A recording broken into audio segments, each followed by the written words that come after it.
दरम्यान राज्यसभा निवडणुकीसाठी भाजपचे उमेदवार आज अर्ज भरणार आहेत। भाजपकडून पक्षाचे राष्ट्रीय सरचिटणीस विनोद तावडे यांनी राज्यसभेवर संधी त्यांना देण्यात आली आहे। तसंच केंद्रीय राज्यमंत्री रामदास आठवलेही भाजपचे उमेदवार म्हणून राज्यसभेवर जातील।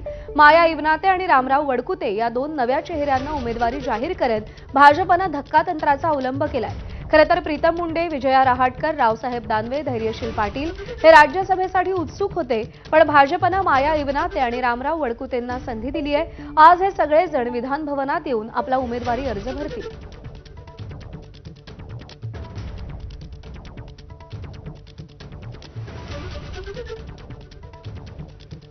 तर भाजपची 4 नावं राज्यसभेची काल जाहीर झाली। यामध्ये रामराव वडकुते, माया इवनाते, रामदास आठवले आणि विनोद तावडे या नावांवरती शिक्कामोर्तब झालं। आज हे चौघेही विधान भवनात येऊन आपला उमेदवारी अर्ज भरतील।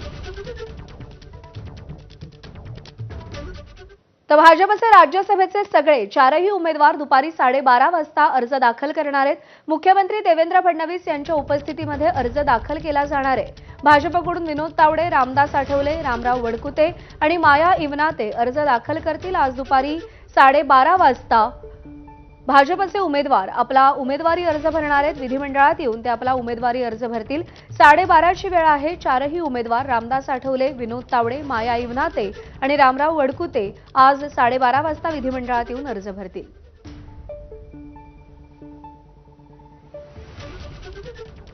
आगामी राज्यसभा निवडणुकीच्या तोंडावर बिहारच्या राजकारणामध्ये मोठी घडामोड